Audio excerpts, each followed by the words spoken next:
Forrest Sword Out Large, executive producer on Hitman 3.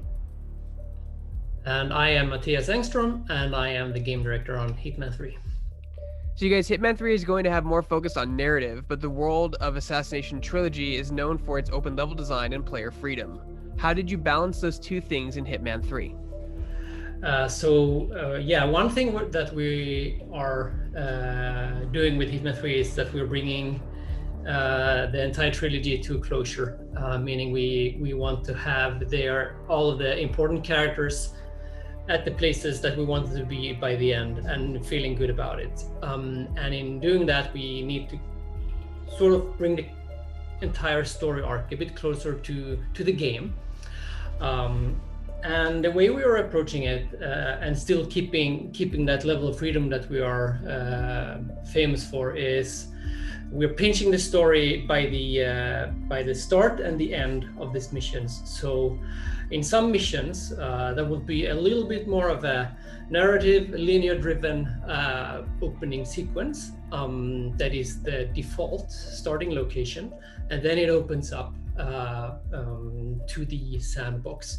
Similar as to the end, sometimes it's a little bit more bespoke, and we do some more heavy-handed storytelling, and then the mission is over. And that makes us, especially for the start, we can set the tone, we can do some important dialogues and tell a story that we know that all of the players will go through, which is a huge advantage. Then obviously you can unlock different starting locations as you master the game, and then you can pick those starting locations and you will skip all of that narrative and that storytelling that you have on the default. If you want the full experience, you can always go back and play the game with the default starting location, experience, all of that. Same with the sometimes we will require a certain exit the first time you play the game, and then because we have a certain story element that we want to tell, and then you can, after that, which players are doing that once, you can pick another exit, because it's a sandbox and we want the players to have the freedom to approach the level and exit the level the way they want to, and just be having fun with the sandbox. So that's how we are doing that. And then obviously the sandbox is the big meaty part where we expect our players to spend the most time. Can players still expect to find lighter moments and humorous interactions in Hitman 3 even with its darker tone? Definitely. I mean, humor and dark humor is a big part of the franchise, and in Hitman 3 as well. I think in the first Hitman game that released 16, it has a very professional, very aspirational tone. It's an agent fantasy and a spy thriller that sort of sets the tone for the entire trilogy. That is kept throughout Hitman 2. Hitman 2 is a bit more playful in its tone, but it's still keeping that same level of professionalism and aspirational way throughout the game. And then in Hitman 3, we're going a little bit more intimate. It's a bit darker in tone and atmospheric in that way. But of course, that sort of funny moments and sometimes hilarious moments we put in there, it's gonna shine through. But a lot of the fun actually comes from the players themselves, like by just exploiting the systems and being creative. That is part of the Hitman DNA, and that's going to be part of this game too. So obviously we want to keep the details of the Thornbridge mystery quiet, but what inspired the team to add a murder mystery to the Dartmoor location? Do you want to do that actually? Yeah, well, I can just say I joined the Hitman team in the spring of 2016, and when I joined then, it was a thing. It was a dream. It was a lunchtime topic. Wouldn't it be cool? So it was something that we had actually had in our back catalog of ideas, things that we had always wanted to do. And so I think, this one, it felt right. Do you have anything to add, Matthias? No, it's just been a dream for the team for a long time, and if we're gonna do it, we're just have to going to do it now. And it was pitched, and we talked about it, and does it fit the level? Does it fit the mission? Yes, it does. It's super cool. Let's go for it. Can you guys? We've actually been collecting reference all along, just you know, and putting it in folders. Like if we can ever do this, let's remember this moment or this character or this place. Yeah. Can you folks talk a little bit about the new camera and what sort of things players can do with this new gadget? Yes, it's a new item that the player will have when they start the game as part of the inventory, and it's something we wanted to do to inspire actually ourselves and all our designers to do bespoke scenarios throughout the entire journey of Hitman 3. So on certain missions you will use it in one way, and in other missions it's going to be less so, and it's just a tool for us to make very different types of gameplay scenarios throughout the campaign. Obviously it's can be used as a lightweight photo mode as well, so that's going to be something that you can always do, but in the missions it's being used in different ways, and I can't wait to see how people react to that. Sometimes it's more, sometimes it's less, but it's a tool for us to create just different ways to play the game. Elaborating more on that, can the new tool camera be used in Hitman 2016 and Hitman 2 levels, or is it only available in Hitman 3? No, it's going to be available in all 3 games within the Hitman 3 client. Yes. That's great. So it's always going to be part of the inventory. It doesn't take up an extra slot in your loadout or anything like that. It's just part of the Hitman now. So speaking of camera and photo modes, will Hitman 3 have NVIDIA Ansel support for PC? Yes. That's great. That's fantastic. Hitman 3 introduces permanent shortcuts. Can you talk about what those are and how they will change players' approach to the levels?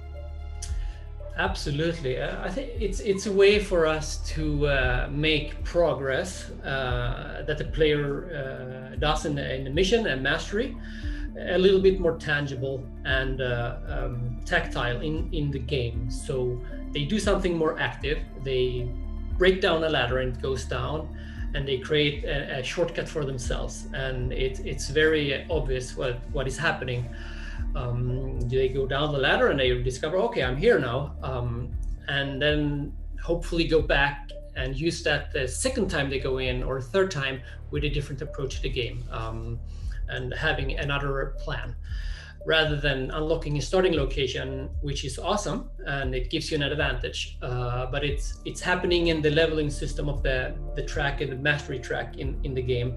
So it's not that as tactile for the player as these shortcuts. So how has the unlock system changed from Hitman 2016 and Hitman 2 to Hitman 3? Are players able to bring their unlocks from the first 2 games into Hitman 3? Yes. We are bringing all the challenges that has been unlocked in Hitman 2 and Hitman 1 if they're done in the Hitman 2 client. So it's going to be all brought along, and all of the unlocks, all of the items that are part of that, we bring it all over, because it's actually a choice. So players, if they want to do that all over again and having that fun once more in the Hitman 3 environment and with all the upgrades that entails, they can do that. But they can also choose to, hey, I just want to have it all over and start my game with all of the fun stuff already. They can do that too. For sure. Was that difficult to implement, since you're taking all these older gadgets that can be transferred to Hitman 3 from the first 2 games? Were there any specific weapons or gadgets that you had a hard time implementing in the new game? It's a very good question, and we talked about it quite a lot. And do we make the players too powerful at the beginning, because they have all this? 2 things about that, or 3. We just flat out removed one or 2 items that were too powerful. Maybe we add them in a different variation later on. But that happened, but it was just 1 or 2 that we felt the community felt were too powerful and not very enjoyable for that. So we removed those. And then secondly, and that's something we talked about earlier, we are bringing the narrative a bit closer to the game. And so the default starting locations are a bit more bespoke, and we kind of decide what sometimes what the player can bring and not bring, so we can still keep the balance by doing that. And so the first time you play the game, they won't be able to bring in the most powerful items, but then as it opens up, they can do whatever, and they have all of it already there. And then thirdly is we are introducing a bunch of new items and a bunch of new weapons that are being unlocked through the new masteries and new locations. So there will still be more fun stuff to unlock and have fun with within the Hitman 3 client. Can you guys talk about the unique titles that players can earn based on their style of play in particular missions? That must have been fun to make up stuff like that. I am actually not gonna spoil any of them. I would really like the community to. So we have a system underneath that tracks and counts and tries to sort of make a score of what the player did, and then we give it a name. And so that's happening under the surface. And well, you can be a pistol assassin and you can probably figure out what you did to earn that, but there's a lot of different ways to earn a score.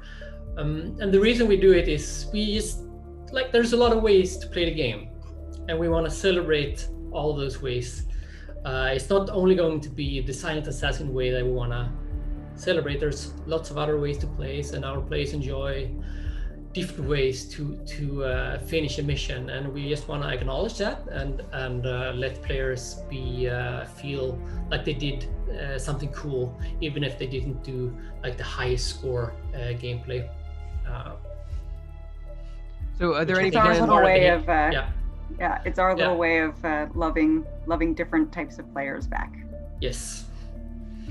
So are there any plans to expand Hitman 3 from PSVR to other VR options for players for PC in the future? I feel like you did so much work for the PSVR that we might be able to see it on Oculus or Rift or Quest or anything like that in the future. Well, we're really proud of the PSVR that we're launching on January 20th, and with the World of Assassination, and that's what we're launching with. So that's all I have to say about that. That's okay. I understand. Hey, I get it.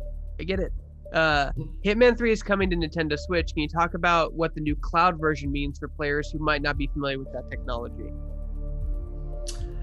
It means that you're going to play I would say a relatively high-end version on a portable system that would be streamed using your internet connection onto the Switch device, and with all of the bells and whistles turn up, making it look and play really, really well on the system. And that's what it is. I mean, if you had asked us 2 years ago, could we imagine Hitman in the cloud? I would have said, no way, you're crazy. That's crazy. So I'm completely blown away with the cloud version of Hitman. It's just completely, it floors me. It's very cool. Can you folks talk about what you learned from Hitman 2016, Hitman 2 that you've like applied and improved upon in Hitman 3? Yes, I think we have been definitely at the position where we can master our craft in every single department, talking about environment, sound design, level design, game design. all of these different fields that we're bringing together in a way that I don't think we've done before, and it made it possible for us to add twists and new ways to complete these missions in ways we haven't been able to do before. It's a privilege to do the third game in a trilogy, and just being able to hone in on your craft and do just exploding the game with different ways to approach it, and that's been a lot of fun. Obviously, you spoke about. Oh, sorry. Go ahead. Yeah. I was just gonna say. I mean, I've always been impressed with the team, but I think Hitman 3. I mean, just we've gone on so many platforms and adding VR and all of the mechanic twists and what we've introduced. I'm really impressed. What I've learned is just how amazing the programmers are and how amazing the artists are. The foundation of what we built in Hitman 2016 and Hitman 2, we've really been able to leverage it to allow us to get Hitman 3 out as fast as we have. I mean, it's a lot that we've done in the time since we released Hitman 2. So I think I've just really gained an even deeper appreciation for the skill and the competence of the team. Yeah. And I want to add that the animators, they've been able to smooth out and make the animations and agilities sections. It's way faster and it looks better. So the game is snappier and feels better to traverse this time, because the animators have been able to put that extra effort in this time around, which is just awesome. And I think that actually the speedrunning community will appreciate that as they play the game. Obviously, the game's an open world sandbox. During the process of development of the game, was there anything that QA did or a fellow coworker did that just completely blew your minds and how they solved a problem? Any fun stories you can share there? That happens all the time, right? I would say too often to count. So we have an amazing bloopers reel that we'll have to do something with. Yes.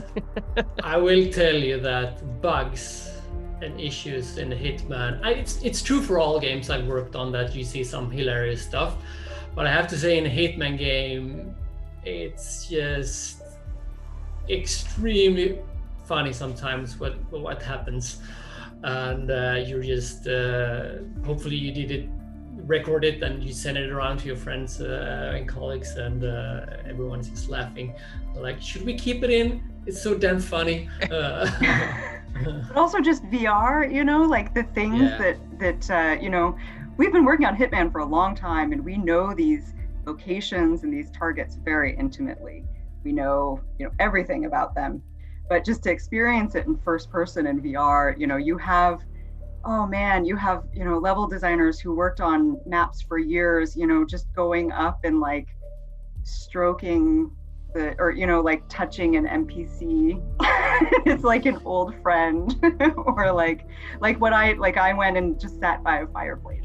So I think VR was just another lens through which we could experience the game that we've been working on so long, and just appreciate it in a different way. So we do have some funny videos of, what some of us have done when we've tried VR for the first time. And I think everyone's seen the meme or the gif of the briefcase flying, chasing the man on the jet ski. I think that's like an iconic Hitman gif at this point. Yep. That was amazing. We decided to keep it in. That's great to hear. So can you guys talk about when the game comes out and what platforms will be on? Yes. Are you ready? PS4, PS5, Xbox One, Xbox Series X, Xbox Series S, Epic, Stadia, and we're figuring out when Switch is landing. That's awesome, guys. Thank you so And much. eventually and of it's course gonna be- VR in Yeah. PlayStation 4, as we talked about.